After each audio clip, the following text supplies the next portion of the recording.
দোলন পূর্ণিমার রাতে গঞ্জের মেলায় ছোটো মামার সঙ্গে কলকাতায় যাত্রা দেখতে গিয়েছিলাম। সন্ধ্যের দিকে বৃষ্টি পড়ছিল। ফেরার সময় দেখি আকাশ ফাঁকা, ঝলমলে চাঁদ কাত হয়ে বাদবাকি জ্যোৎস্না ঢেলে নিজেকে খালি করে দিচ্ছে। রাস্তা শুনশান ফাঁকা, মানুষজন মেলায় রাত কাটাতেই আসে। কিন্তু ছোটো মামা খুঁতখুঁতে মানুষ, ঘুম পাচ্ছে বলে যেখানে সেখানে শুয়ে পড়তে হবে নাকি? মোটে তো 5 কিলোমিটার রাস্তা, চলে আইটু। ঘুম ঘুম চোখে রাস্তা হাঁটা কষ্টকর। তাছাড়া ছোটো মামার চেয়ে আমার পা দুটো বড্ড বেশি ছোট। বারবার পিছিয়ে পড়ছি আর ধমক খাচ্ছি। হঠাৎ রাস্তার বাঁকের মুখে গঞ্জের শেষ দিকটায় একটা সাইকেল রিক্সা দেখা গেল। রিক্সাটা দাঁড়িয়েই ছিল, তবু ছোটো মামা চেঁচিয়ে উঠলেন, রোক্কে রোক্কে। রিক্সাওয়ালা হেসে অস্থির, রুখেই তো আছি বাবু মশাই, যাওয়া হবে কোথায়? আমারও হাসি পাচ্ছিল। ছোটো মামার সব কিছুই অদ্ভুত।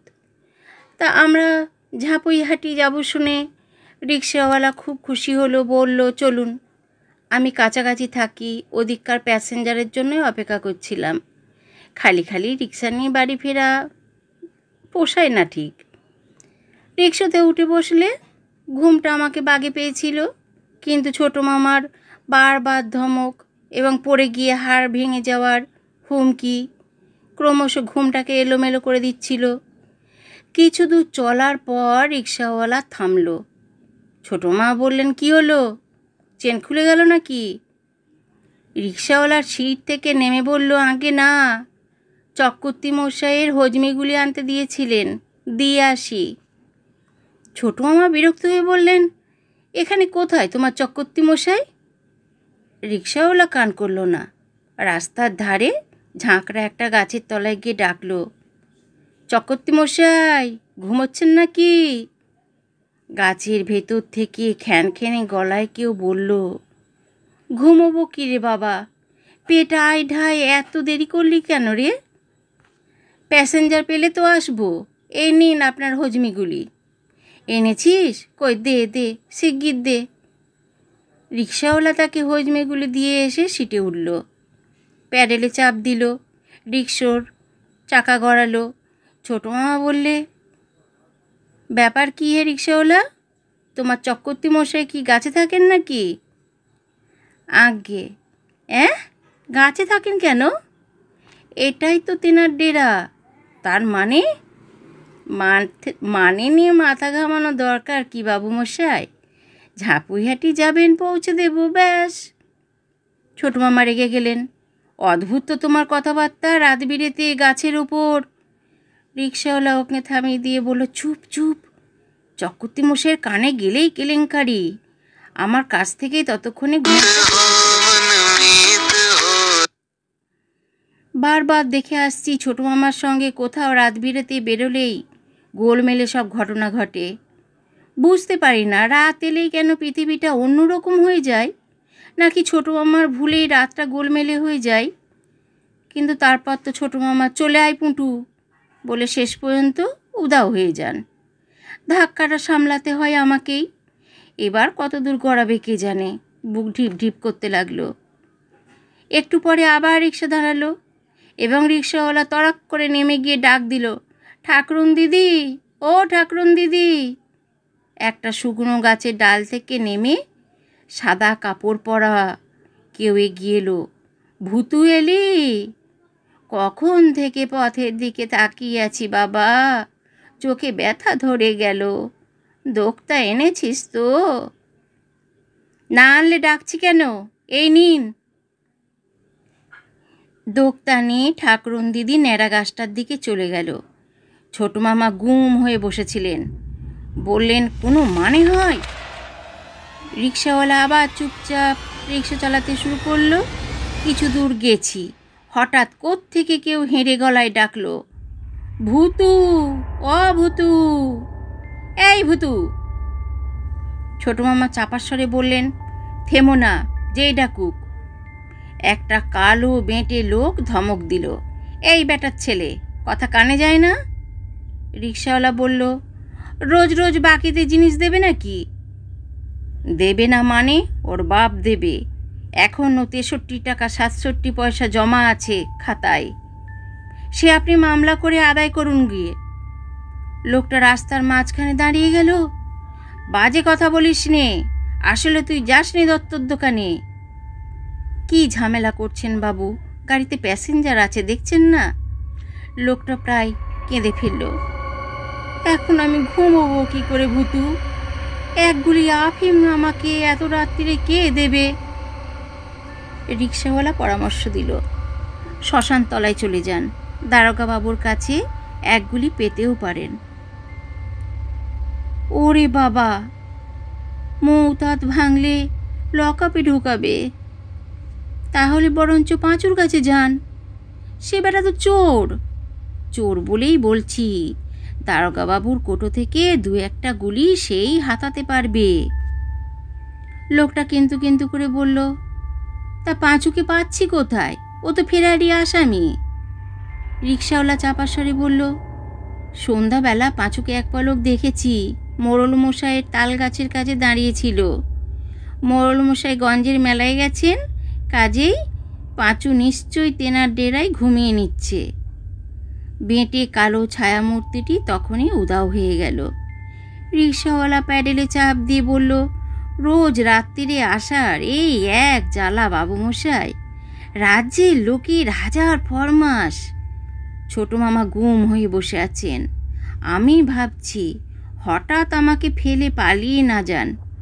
বড্ড বেশি গোলমেলে ঘটনা ঘটছে। কিছু দূর যাওয়ার পর রাস্তা বাঁক নিল। এবার দুধারে ঘন জঙ্গল, রাস্তায় চকরা বকরা জ্যোৎস্না পড়ছে। রিকশাওয়ালা বলল, আর এক জায়গায় একটুখানি থামতে হবে, সিঙ্গি মশাইয়ের নস্যির কৌটোটা দিয়েই আমার ছুটি। একখানে জঙ্গলটা কিছু ফাঁকা, রিকশা সেখানে থামল। রিকশাওয়ালার সিট থেকে নেমে রাস্তার ধারে গিয়ে চেঁচাতে থাকলো, সিঙ্গি মশাই, সিঙ্গি মশাই। তারপর সাড়া না পেয়ে এগিয়ে গেল। আর তাকে দেখতে পেলাম না। ভয়ে ভয়ে ডাকলাম, ছোট মামা। ছোট মামা বিরক্ত হয়ে বললেন, চুপচাপ বসে থাক, আমাদের বাড়ি পৌঁছানো নিয়ে কথা। এই সময় কাছাকাছি একটা গাছ থেকে কেউ বলল, কারা এখানে? ছোট মামা ভারী কিচালে বললেন, আমরা। আমরা মানে? নাম কি, বাড়ি কোথায়? ছোট মামা রেগেই ছিলেন। বললেন, তা জেনে তোমার কাজ কি? কে তুমি? গাছে কি করছো?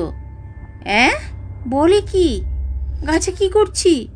হি হি হি, ন্যাকা। খবরদার, বাজে কথা বলবে না বলে দিচ্ছি। এটা বাজে কথা? জানো না গাছে কি করছি? ছোট মামা খাপ্পা হয়ে বললেন, না জানি না, আমরা মানুষ, আমরা তোমার মতো রাত বিরেতে গাছে কাটাই না। হি হি হি, প্রথম প্রথম এই ভুলটাই হয়। কি ভুল হয়? মানুষ মানুষ ভুল। কি অদ্ভুত! হ্যাঁ, অদ্ভুত তো বটেই। অতটুকু বাদ যেতে কয়েকটা দিন দেরি। এই যা। তা তোমরা কি ডেরা খুঁজে বেড়াচ্ছ? বোকার কাকে বলে? ভূতের রিক্সাতে চেপে। হি হি, ভূতটা 1 নম্বর ধরিবাজ, সাবধান করে দিচ্ছি কিন্তু। ছোট মামা রিক্সা থেকে নেমে ঘুষি পাকিয়ে দাঁড়ালেন। কে হে তুমি? গাছ থেকে নেমে এসো, দেখাচ্ছি। আমিও নামতে দেরি করলাম না।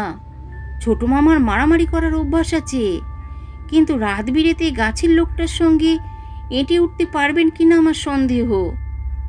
রিক্সাওয়ালা আসছে না, মারামারি বাঁধলে থামাবে কে? এটাই আমার ভাবনা। ছোট মামা ঘুষি বাগিয়ে এবার হুঙ্কার দিলেন, কামান কামান। গাছের লোকটা বিদঘুটে হাসল। হি হি হি, ইংরেজি কি হিন্দি? কামন কি হে ছোকরা, গেট ডাউন। কিন্তু গেট ডাউন করি কি করে? একটা ঠ্যাংই যে নেই।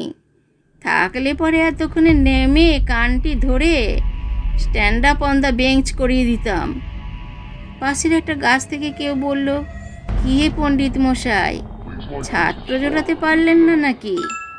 না, গাদা পিটিয়ে ঘোড়া করা যায় না। ছোট মামা আর সহ্য করতে পারলেন না। রাস্তার ধারে পাথরকুচি স্তূপ থেকে পাথরকুচি কুড়িয়ে নিয়ে ছুঁড়তে শুরু করলেন। আমাকে বললেন, হাত লাগা পুটু, আমাকে গাধা বলেছে, আমাকে ইংরেজি শেখাচ্ছে পাঠশালার পণ্ডিত। ওদিকে পণ্ডিত মশাই চেঁচামেচিতে চারিদিকে সাড়া পড়ে গেছে। হই হই রই রই করতে করতে কালো কালো করা সব গাছ থেকে ঝুপ ঝাপ করে নেমে দৌড়ে আসছিল। আমি ভয়ে প্রায় কেঁদে ফেললাম। ছোট মামার চোখে পড়ল ব্যাপারটা। তারপর যা ভেবেছিলাম এবং বরাবর যা ঘটে আসছে তাই হলো। ছোট মামা, চলে আয় পুটু বলে রিক্সাওয়ালা যেদিকে গেছিল সেই দিকে দৌড়ালেন। আমিও দৌড়ালাম, কিন্তু ভাগ্যিস ছোট মামা হোঁচট খেয়ে পড়ে গেছিলেন, তাই সঙ্গ পাওয়া গেল। জ্যোৎস্নায় একটা ভাঙাচোরা দালান বাড়ি দেখা যাচ্ছিল। বাড়ির দরজায় ছোট মামা ধাক্কা দিতে লাগলেন। একটু পরে ভেতর থেকে সাড়া এলো। কে? ছোট মামা ব্যস্তভাবে বললেন, আমরা খুব বিপদে পড়েছি, দয়া করে দরজা খুলুন। কি বিপদ? কারা আমাদের তাড়া করেছে? তারা কারা? গাছে গাছে যারা থাকে। গাছে থাকে ভূত, বনে থাকে বাঘ, জলে থাকে মাছ, মনে থাকে রাগ। কি বিপদ? আপনি পদ্য বলছেন নাকি? ঠিক ধরেছ। কেমন হয়েছে পদ্যটা বলো। খুব ভালো, দয়া করে এবার দরজা খুলুন, ওরা আসছে। ঘোড়ার যদি পারে ডিম, জলে যদি জালে পিদিম, বলো তবে অত্ত কিম। ছোট মামার পদ্য লেখার বাতিক ছিল। বলে দিলেন, জাম গাছে ফলবে শিম, খাসা খাসা স্বাগত সুস্বাগত। দরজা খুলে গেল। ছোট মামা বললেন, আলো নেই কেন? আলো জ্বালুন। যত বাড়ি যত বড় কবি দুই হোস না, যদি না বলিস ভালো জোস না, থেকে যাবে কত আফসোস না, তাই বলি চুপ করে বস না। ভদ্রলোক বাইরের দরজা বন্ধ করে দিলেন।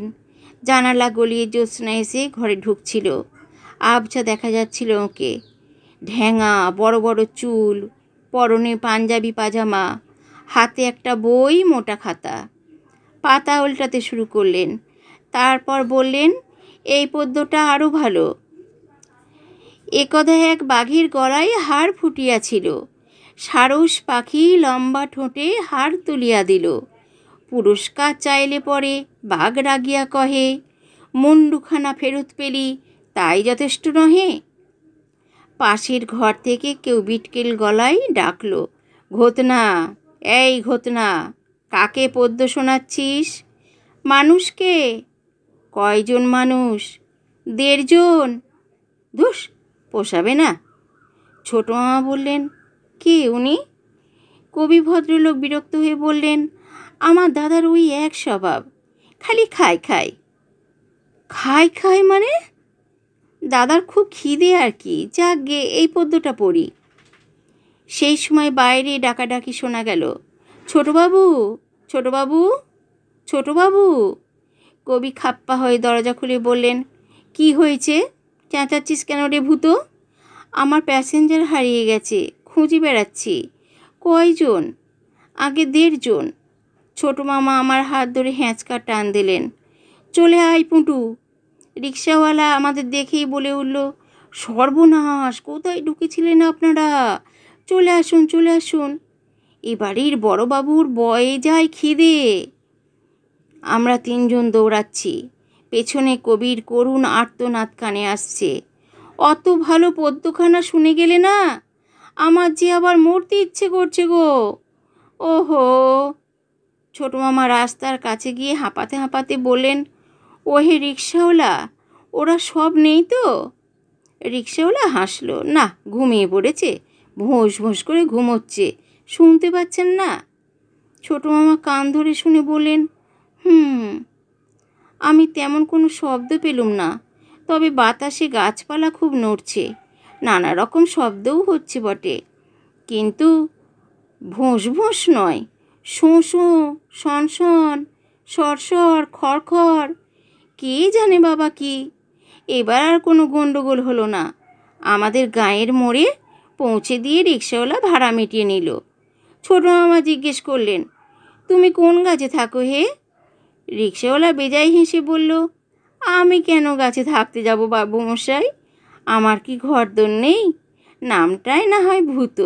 রাত বিরেতে রিক্সা চালাই বলেই তেনাদের সঙ্গে চেনা জানা আছে। ছোট মামার সন্দিগ্ধ স্বরে বললেন, তুমি মানুষ?